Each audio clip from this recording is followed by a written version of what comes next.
High বন্ধুরা, তোমরা কেমন আছো? আমি তো খুব ভালো আছি।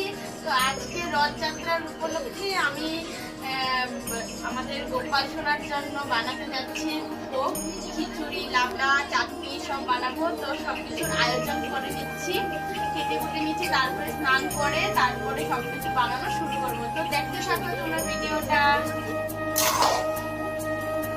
এখন বানিয়ে নিচ্ছি লাবড়া, তারপরে খিচুড়িটা বানাবো, তারপরে অনেক কিছু বানাবো। লাবড়াটা প্রায় হয়েই গেছে, এখন খিচুড়িটা বসিয়ে দেবো।